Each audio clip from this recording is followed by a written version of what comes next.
নমস্কাৰ বন্ধুসকল, মই এয়া আহি পালোঁ ডিপিলা হাতীমাৰা আৰু ইয়াতে হস্পিটেলৰ ভিতৰত সাপ এডাল সোমাই আছে। প্ৰথমতে মই ইয়াৰে মাতৃভূমিক প্ৰণাম কৰি লওঁ।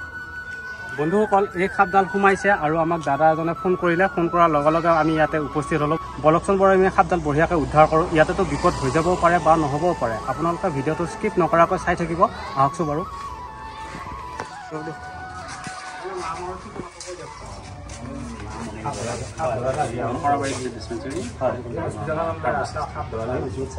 ইয়াতে সাপ এডাল সোমাই আছে আৰু দাদাই ফোন কৰিলে। ফোন কৰাৰ লগে লগে আমি ইয়াতে উপস্থিত হ'লোঁ। আহকচোন বাৰু। সেইটো তলতে আছে।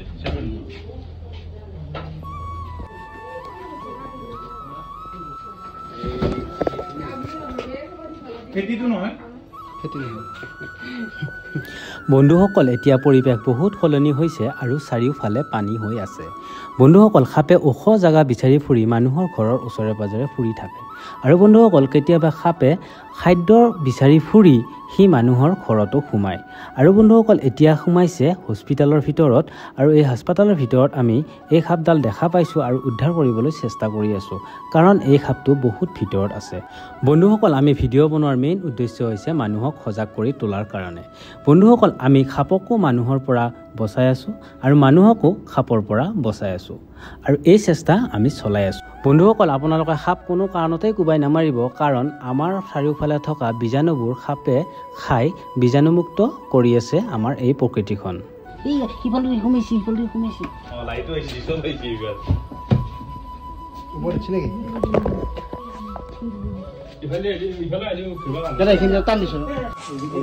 সাপডাল ইয়াতে আমি এতিয়া বৰ্তমান উদ্ধাৰ কৰিবলৈ চেষ্টা কৰি আছোঁ।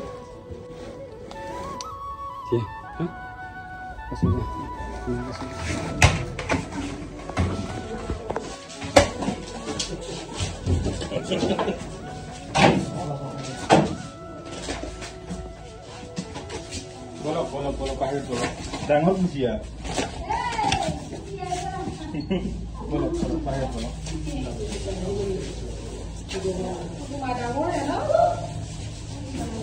সৰু নহয়।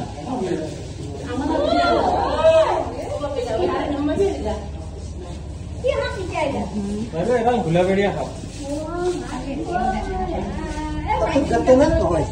বিষাক্ত নহয়। চাই লওক মানে হাত কেনেকুৱা লাগছে সাপটো দেখা পাই।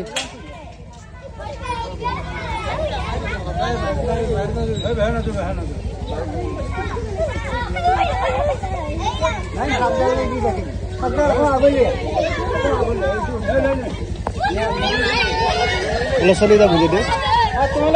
হুলি নকৰিবা, একদম হুলি নকৰিবা, হুলি নকৰিবা হা। দাদাসকল, এই সাপটো চিনি পাইছে না আপোনালোকে? দাদাসকল, এই সাপটোৰ নাম হৈছে হুলাবেৰীয়া সাপ আৰু ইয়াক ইংলিছত ৰেড স্নেক বুলি কয়। ইয়াক ইংলিছত ৰেড স্নেক বুলি কয় আৰু ইয়াক অসমীয়াত হুলাবেৰীয়া সাপ বুলি কয় আৰু কিছু কিছু জেগাত ইয়াক দাৰাইজ বুলি কয়।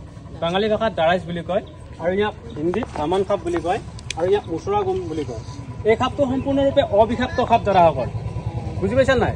আৰু এই সাপটো থাকিলে আমাৰ প্ৰকৃতিখন ভালে ৰাখে, প্ৰকৃতিখন বেলেঞ্চ কৰি ৰাখে। আৰু ই ইন্দুৰ, নিগনি, ডালফলীয়া, বেং এইবিলাক বস্তু খায়। ডালফলীয়া এইবিলাক খায় আৰু ই আমাৰ প্ৰকৃতিখন বেলেঞ্চ কৰি ৰাখে। এইবিলাক বস্তু তাৰমানে আমি ইয়াক দেখা পালে কলি ফেটিহান পাওঁ, ইয়াক কয়লা কাৰণে নহয়নে বাৰু? এই কয়লা কাৰণে ইয়াক কলি ফেটিহান পায় আৰু কয়লা বুলি পেলাই আমি তাৰমানে ইয়াক চবে মাৰা যায়।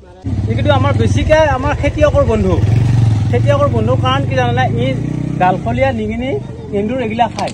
এইবিলাক খাই পেলাই তাৰমানে পথাৰতে বেছিভাগ ই থাকে আৰু কেতিয়াবা তাৰমানে বিপদত পৰি পেলাই খাদ্যৰ অভাৱ আহি পেলাই ঘৰ আহি পেলাই পাওঁ ইয়াক।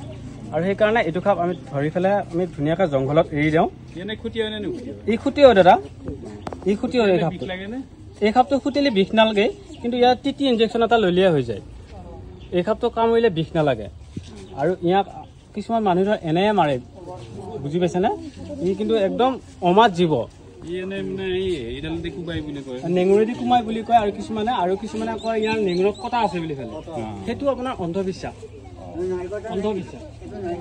মাইকতো নাথাকে। মাইনাহঁত সৰু ছোৱালী এটা শুনি আছে নে?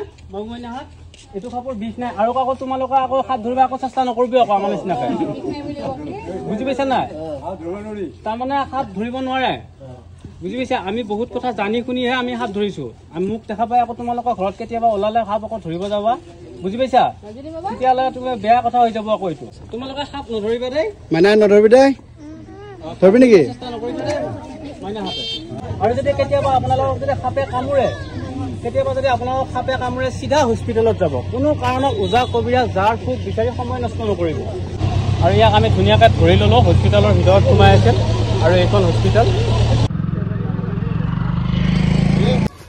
আমি এতিয়া বঢ়িয়াকৈ সাপডাল উদ্ধাৰ কৰিলোঁ এই হস্পিটেলৰ পৰা আৰু ধুনীয়াকৈ সাপডাল এইফালে আমি জংঘলত এৰি দিম আপোনালোকৰ ভিডিঅ'টো চাই থাকিব আৰু যিমান পাৰে ভিডিঅ'টো শ্বেয়াৰ কৰিব আৰু যদি এনেকুৱাকৈ সাপ ওলায় কেতিয়াবা আপোনালোকৰ ঘৰৰ ভিতৰত তেতিয়াহ'লে আমাক ফোন কৰিব মই নাম্বাৰটো দি থৈ দিম আপোনালোকৰ কাৰণে